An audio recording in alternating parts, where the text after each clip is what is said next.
His response, Mike Robb, was ninja. Ninja? Yes, I'm using the word ninja.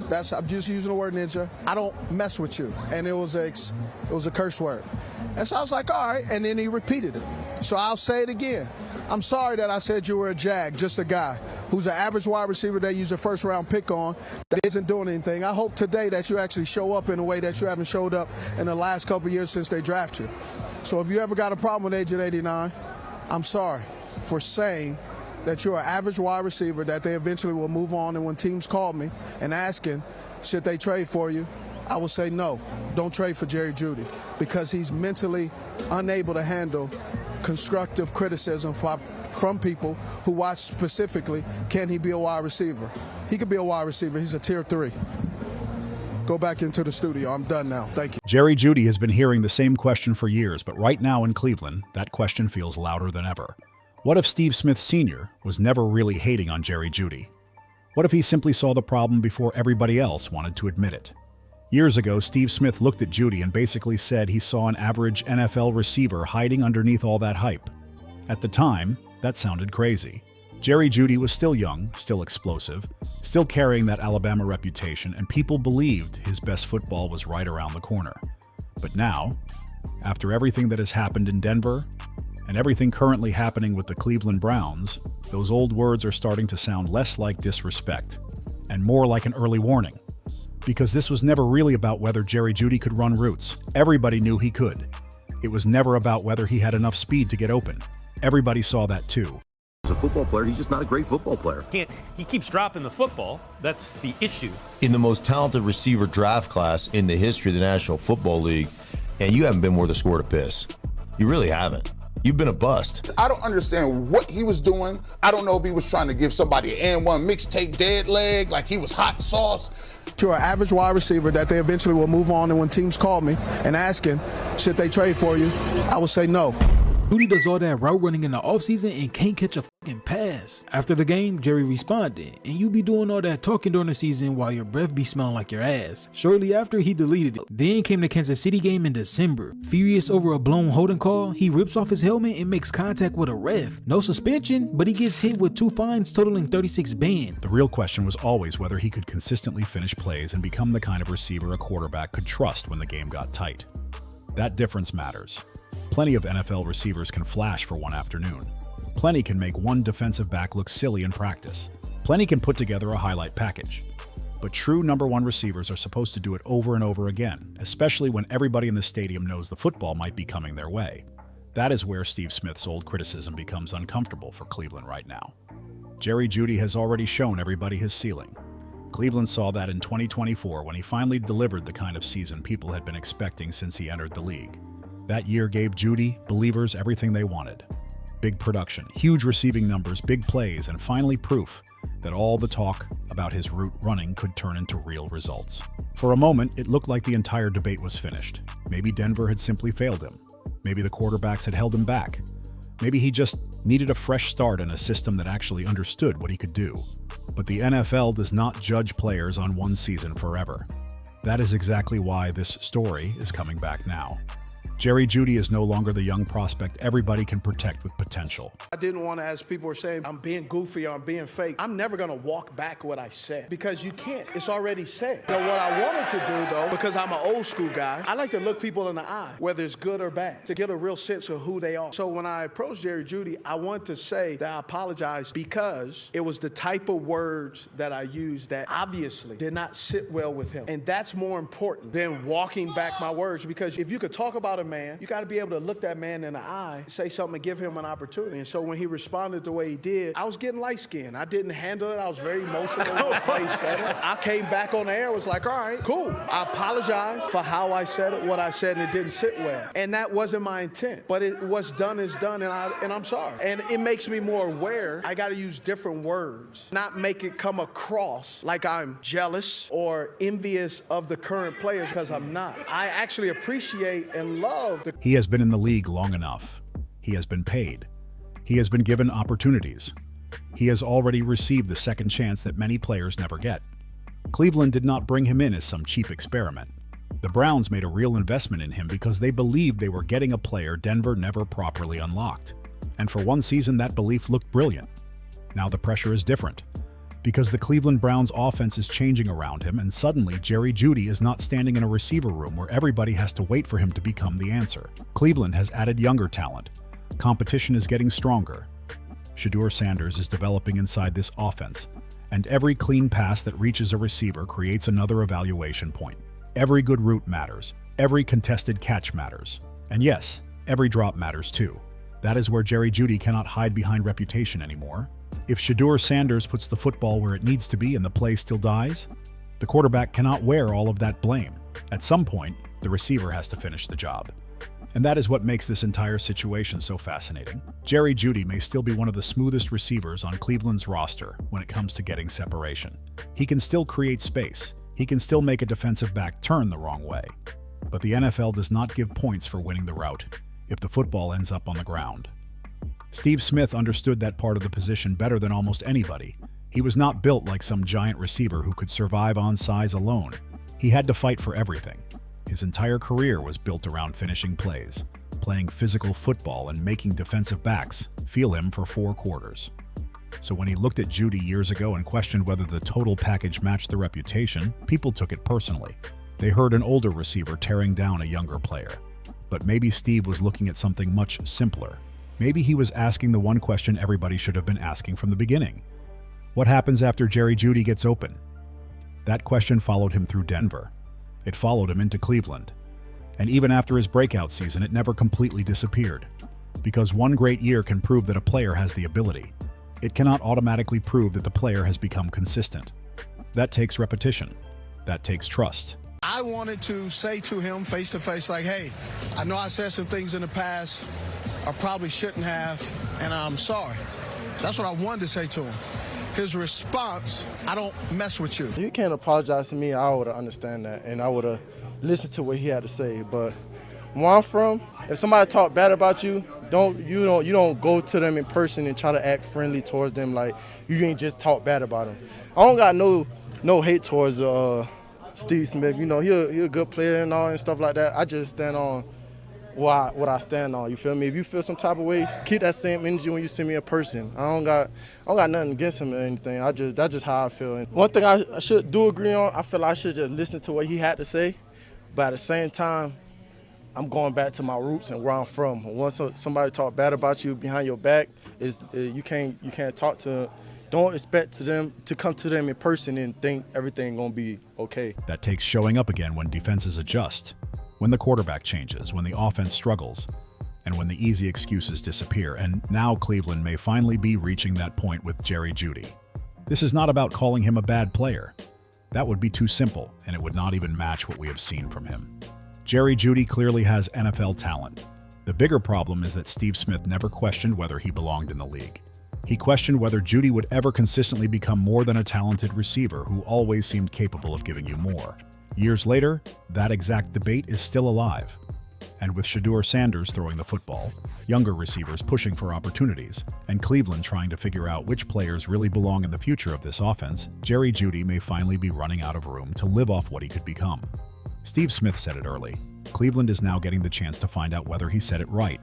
To understand why Steve Smith's old Jerry Jeudy takes still matters today, you have to remember what Jeudy looked like before the NFL ever gave him a chance to disappoint anybody.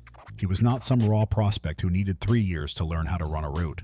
He came out of Alabama looking polished, fast, dangerous, and ready. His footwork was clean. His releases were sharp. His ability to create separation made defensive backs look uncomfortable before the ball was even thrown. That is why the expectations were so high from the beginning.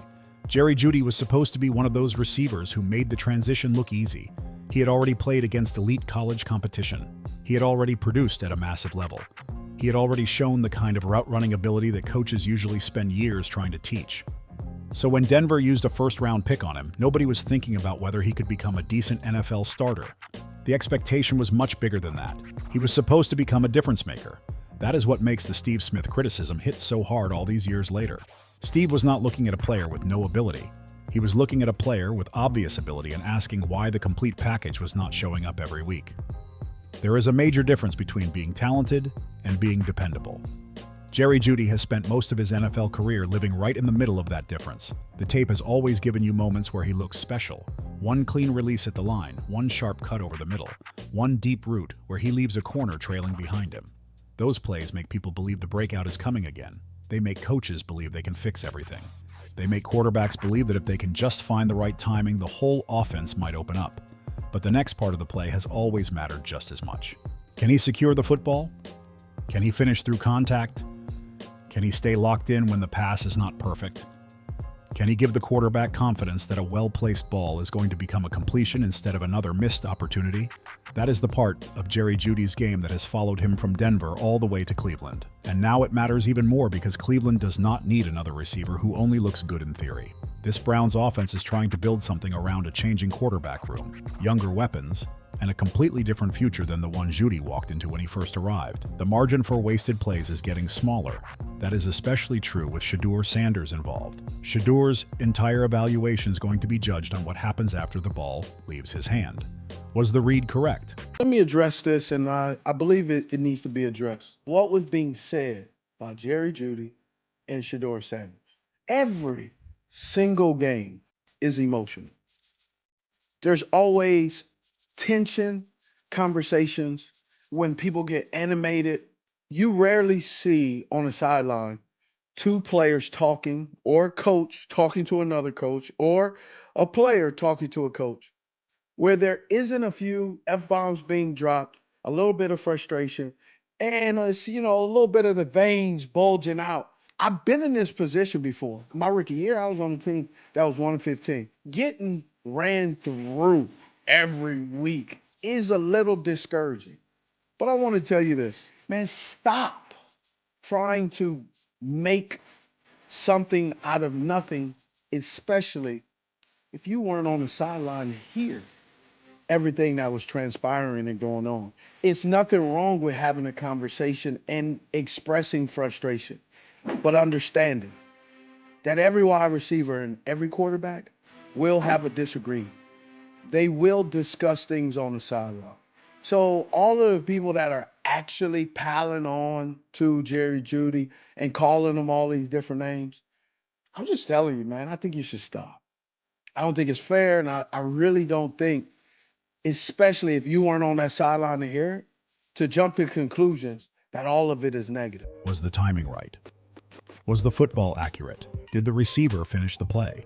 And if Jeudy keeps getting open but the production does not match the separation, eventually people are going to stop asking whether the quarterback is doing enough and start looking much harder at the receiver. That is why this current Browns situation feels so different from Denver. In Denver, there was always another explanation available. The quarterback play was unstable. The offense changed. Injuries happened. The system never seemed fully settled. Jeudy could always point to something around him and say the picture was bigger than just his own numbers. And sometimes that was completely fair. Receivers depend on quarterbacks more than almost any other position. If the ball never arrives, there is only so much a receiver can do. If the offense is broken, everybody's numbers suffer. Jerry Jeudy absolutely played through situations where the environment made his job harder. But Cleveland gave him something Denver never really did for long: a reset, a new contract, a new offense, a fresh reputation. And most importantly, another chance to prove that all those old concerns were exaggerated. For one season, it worked beautifully. That 2024 year changed the conversation because Jeudy finally produced at the level people had been expecting from him for years. He showed he could handle volume. He showed he could create explosive plays. He showed that if a quarterback trusted him enough to keep feeding him, the numbers could pile up fast. That season is important because it proves Steve Smith was never talking about a player who had no ceiling. The ceiling was always there. The real issue was the floor. What happens when the offense is not rolling? What happens when the quarterback changes? What happens when defenses get more physical? What happens when the targets are not perfectly placed? What happens after one bad drop? That is where consistency starts separating the real top receivers from everybody else. And Jerry Jeudy is reaching the stage of his career where people are going to care a lot less about what he can do and a lot more about what he actually does every Sunday. That is a dangerous place for a veteran receiver to be, because the Cleveland Browns are not standing still while Jerry tries to answer that question. They are bringing in younger competition. They are developing new chemistry across the offense. They are giving other receivers chances to earn trust.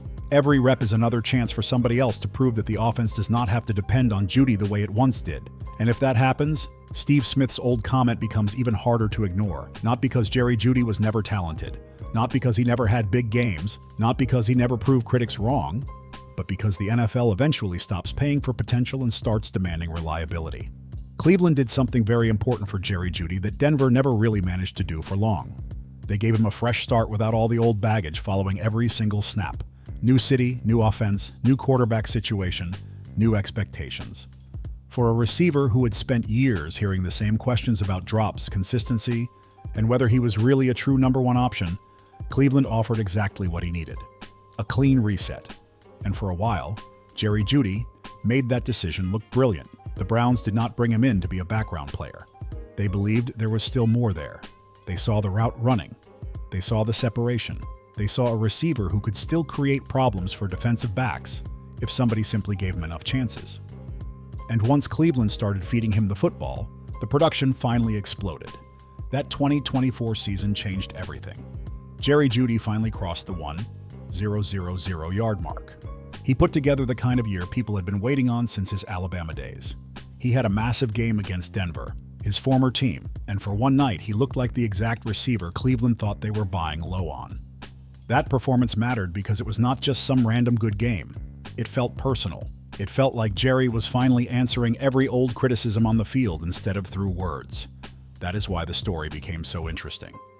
Because if you stopped right there, Steve Smith looked wrong. Jerry Jeudy had the production. He had the big plays. He had the attention. Yeah, the internet, they do what they do, flip a story and make it to something that it ain't. I've been in the league for 7 years, and at least 5 or 6 of the years, it all been a quarterback competition. Within those years, I think I'm mature enough and wise enough to not answer questions like that.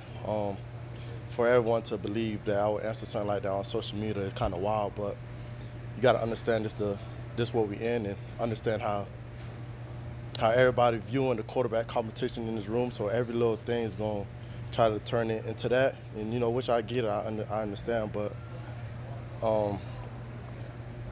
like I said, I spoke on it. I said what I truly felt about the situation, and I leave it off from there. If anybody want to believe, that's what they want to believe. I know what's the real. I know what the truth is, and that all that matters. What was that when you put up 4 fingers? And what was that? So the truth is, if you could watch the video, you could see it was cut. Then whoever did it scrolled up to make it seem like I was answering that question, which I wasn't. There's 1,000 questions popping up, rolling all at once. I seen some guys saying I was throwing up for 4 PF. I wasn't. Some guy was saying it because my 4 color jersey. But before the video cut, it was me and my daughter, and I showed the video. I showed my daughter, and somebody was asking like how old she is, and I threw up the 4 because she's 4 years old. But everybody gonna make it seem like I should have been thinking this, saying this instead of throwing up the 4, knowing everybody gonna make it seem. Cleveland had found something Denver failed to unlock.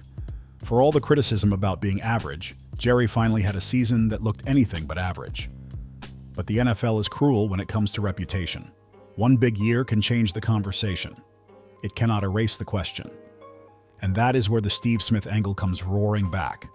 Because what Steve Smith was really challenging was not whether Jerry Jeudy could ever have one strong season. The concern was whether he could live at that level consistently. Can you do it again? Can you handle the pressure once defenses start treating you differently? Can you keep finishing plays when the offense around you becomes less comfortable? Can you stay reliable when the easy rhythm disappears? That is a completely different test, and Cleveland is finding that out right now. Jerry Jeudy is no longer getting graded as a young receiver trying to figure things out. He is getting graded as a veteran who already showed what his best version looks like. That means the standard is higher now. Browns fans have already seen what happens when everything clicks. They know the separation can be there. They know he can stack yards. They know he can take over a game when the opportunities keep coming. So when the drops show up again, they stand out even more. That is the dangerous part. Once a receiver proves he can produce, people stop celebrating potential. They start demanding repeatability. Nobody wants to hear that Jerry Jeudy can get open if the play still ends with the ball on the ground. Nobody wants another explanation about timing if the quarterback delivers a catchable ball. Nobody wants to hear about what happened in Denver anymore. Cleveland already gave him the reset. Now he has to own the result. And this is where Shedeur Sanders becomes a major part of the story. If Shedeur keeps putting the ball in spots where plays should be finished, Jerry Jeudy's responsibility becomes very simple. Catch it, secure it, move the chains. Give the quarterback a reason to trust you again on the next snap. That trust is everything in a developing offense. Quarterbacks remember which receivers save them. They remember which receivers fight through contact. They remember who comes back to the ball. They remember who turns a difficult throw into a completion. And they definitely remember who lets a perfectly good opportunity hit the ground. That chemistry is being built right now in Cleveland, and Jerry Jeudy cannot assume his spot at the top of the pecking order is protected forever. The Browns have added younger talent to that room. More options mean more competition. More competition means every wasted chance becomes more expensive. This is not Denver anymore. There is no long runway. There is no endless patience. Cleveland has already made the investment. That is why this moment feels so important for Jerry Jeudy. He has already proven Steve Smith wrong once, at least for a season. He showed everybody that he can put up real numbers when the situation is right. But now he has to prove that season was not some temporary peak. Because if Cleveland starts seeing the same old pattern again, then Steve Smith's words become harder and harder to dismiss. Not because Jerry Jeudy never had the talent, not because 2024 did not happen, but because true top receivers do not make you keep asking the same question every year. Which Jerry Jeudy are you getting? The one who can explode for huge numbers and look like a star? Or the one who leaves everybody talking about what he should have done instead? And this is where the Jerry Jeudy story gets uncomfortable again. Because Cleveland is starting to see the exact weakness Steve Smith was warning about years ago. Not the speed, not the route running, not the ability to create separation. The problem is what happens when the ball actually gets there. A receiver can win his matchup all day, but if he cannot consistently finish the play, then eventually the quarterback, the coaches, and the fans are going to stop caring how pretty the route looked. That is why the current Browns situation matters so much. Shedeur Sanders is trying to prove himself inside an offense where every rep gets judged, every throw gets watched, every mistake gets replayed. If he misses a receiver, everybody notices. If he holds the ball too long, everybody notices. If he makes the wrong read, everybody notices. But there is another side of that equation that cannot be ignored. When Shedeur Sanders does his job, puts the football in a catchable spot, and the receiver fails to finish, that should not become another mark against the quarterback. That is where Jerry Jeudy has to be better. The Browns cannot afford to waste good throws, especially when they are trying to figure out what this offense can become. If a quarterback puts together a strong drive, hits the correct read, and creates a chance for a big play, the receiver has to complete the job. That sounds simple because it is simple. Catch the football, secure it, keep the offense moving. And this is exactly why Steve Smith's old evaluation still follows Jerry Jeudy around. Jerry can still make defensive backs look bad at the top of a route. He can still create that little pocket of space that makes a quarterback believe the throw is there. His movement is still clean enough to remind everybody why he was once viewed as such a special prospect. But that only makes the missed opportunities more frustrating. When a receiver struggles to get open, at least you understand why the quarterback looks somewhere else. When a receiver gets open and then fails to finish, the offense just gave away something it already won. That is a much harder problem to accept, and Cleveland has already seen both versions of Jerry Jeudy. They have seen the receiver who can take over a game. They have seen the player who can pile up yards and force a defense to adjust. They have seen what happens when the timing is right. And the quarterback keeps attacking his matchup. That is why nobody can say Jerry Jeudy is incapable of being dangerous. But the Browns have also seen the other side. The frustrating plays, the missed chances, the moments where a clean opportunity disappears, and those are the moments that bring Steve Smith right back into the conversation. Because when Steve Smith questioned Jerry Jeudy years ago, the easiest response was always the same. Just wait. Wait until he gets better quarterback play. Wait until he gets more targets. Wait until he gets into the right offense. Wait until he gets away from Denver. Wait until somebody finally uses him correctly. Cleveland gave him almost every one of those answers. That is what makes the current pressure different. Jerry Jeudy cannot keep being judged only by what might happen if everything around him is perfect. Veteran receivers are supposed to make the offense better when things are not perfect. They are supposed to help young quarterbacks. They are supposed to turn slightly difficult throws into completions. They are supposed to calm an offense down when a drive starts getting messy. That is what Shedeur Sanders needs from the receivers around him. He does not need a player who makes every throw harder to evaluate. He needs receivers who make the correct read look even better. If he delivers the ball over the middle, finish it. If he creates a deep opportunity, finish it. If the defender is closing, fight through the catch. Those are the plays that build trust. And trust can change a receiver room very quickly. A quarterback is naturally going to keep looking toward the player who finishes his opportunities. That does not mean Jerry Jeudy suddenly disappears from the offense. It means the target hierarchy can start changing one completed play at a time. Younger receivers do not need Jerry's resume. They do not need his contract. They only need to show the quarterback that when the ball comes their way, the play has a good chance of ending successfully. That is where Cleveland's growing receiver competition becomes dangerous for Jeudy. KC Concepcion brings another option. Denzel Boston brings another option. Other receivers fighting for snaps bring more pressure. The Browns are creating a room where reputation alone cannot carry anybody forever. And that may be the biggest difference between Jerry Jeudy today and the Jerry Jeudy Steve Smith criticized years ago. Back then, everybody was waiting for the potential to become production. Now Cleveland has already seen the production. The question has changed. Can Jerry Jeudy keep it? Can he become reliable enough that the Browns never have to wonder which version is showing up? Because at this point, another big route is not going to settle the argument. And now Jerry Jeudy is entering the part of this story where excuses start disappearing fast. For years, there was always something you could point to. Denver had quarterback problems. The offense changed. The system did not always fit him. Injuries disrupted rhythm. The targets were inconsistent. All of that mattered, and some of it was completely fair. But Cleveland has already given him something very few players get after an uneven start to their career. Another real chance to become the guy everybody originally thought he would be. That is why 2026 feels different.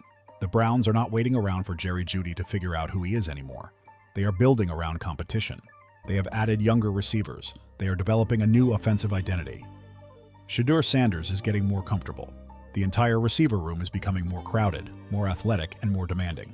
And that is exactly where Jerry Jeudy has to prove Steve Smith wrong once and for all, because Steve Smith's old criticism was never really about one bad game. It was never about one drop. It was about the idea that Jerry Jeudy might always look better than his final production. That is the dangerous part. A receiver can have beautiful footwork. He can separate cleanly.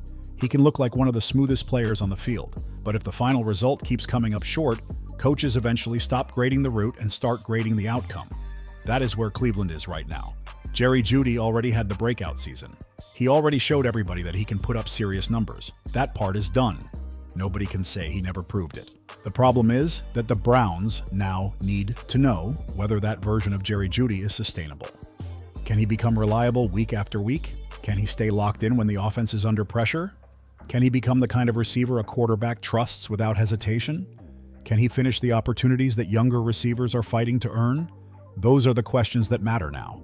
And the arrival of more young talent makes those questions even more urgent. KC Concepcion does not need Jerry Jeudy's reputation. Denzel Boston does not need Jerry Jeudy's contract. Younger receivers have one advantage veterans hate dealing with. They have nothing to protect. They can play loose. They can attack every rep. They can earn trust one catch at a time. Jerry Jeudy does not have that luxury anymore. He is the established player. He is the one with expectations. He is the one Cleveland already paid. And that means every mistake gets judged differently. When a young receiver drops a pass, coaches can call it part of development. When a veteran does it after years of the same criticism, people start asking whether the issue ever truly disappeared. That is where Steve Smith's old words become even harder to ignore. Imagine how different this whole story would look if Jerry Jeudy had simply stacked strong season after strong season. Nobody would care what Steve Smith said years ago. Nobody would be replaying those comments. Nobody would be asking whether he was right. The only reason that old criticism still has life is because Jerry Jeudy never completely killed it. He had moments where it looked dead. He had seasons where it looked dead. He had games where it looked ridiculous. But then the same concern kept finding its way back. That is what makes the current Cleveland situation so important. Shedeur Sanders gives Jeudy another chance to reset the narrative again. If Shedeur develops into the quarterback Cleveland hopes he can become, then Jeudy has an opportunity to build chemistry with a passer who is willing to attack windows and give his receivers chances. That should be exciting for a route runner like Jeudy, but it also creates pressure. Because if the ball is arriving and Jerry still cannot consistently finish, there is nowhere left for the criticism to go. You cannot blame Denver. You cannot blame a lack of opportunity. You cannot say Cleveland never believed in him. You cannot say the Browns refused to surround him with talent. At some point, the story becomes simple. Catch the football, make the play, keep the trust. That is what makes this season feel like such a defining stretch for Jerry Jeudy. He does not have to become the best receiver in football. He does not need some impossible stat line. He just needs to become dependable enough that Browns fans stop holding their breath every time the ball comes his way. That is the standard now. And if he reaches it, Steve Smith's old criticism finally starts looking outdated. But if the drops continue, if the inconsistency continues, and if younger receivers start earning more trust inside this offense, then the story changes quickly.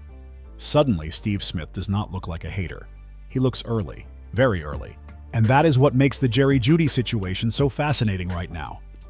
This is no longer about one old Steve Smith comment. It is about whether Cleveland is finally reaching the point where that comment starts looking like an accurate scouting warning instead of disrespect. Jerry Jeudy has already proven that he can be dangerous. He has already shown that he can produce at a high level. He has already had the big season, the big games, and the moments where every critic had to back off. But the one thing he still has to prove is that he can do it consistently enough that nobody has to keep asking which version of Jerry Jeudy is going to show up. That is the real issue. Because Cleveland is not waiting forever. The Browns are getting younger at receiver. Shedeur Sanders is developing chemistry with different weapons. Every practice rep matters. Every target matters. Every catch matters. And when younger players start showing that they can finish plays, the pressure on an established veteran only gets stronger. Steve Smith saw the talent. Everybody saw the talent. What Steve Smith questioned was whether Jerry Jeudy would ever turn that talent into something dependable every single week. Years later, that question still has not completely disappeared. And now Cleveland may be the team that finally gives us the answer. So I want to know what you think. Was Steve Smith right about Jerry Jeudy from the beginning? Or does Jeudy still have another big season in him with Shedeur Sanders and this Browns offense? Drop your answer in the comments. And if you want more Browns stories, training camp updates, and everything happening around Shedeur Sanders, make sure you subscribe and stay with the channel.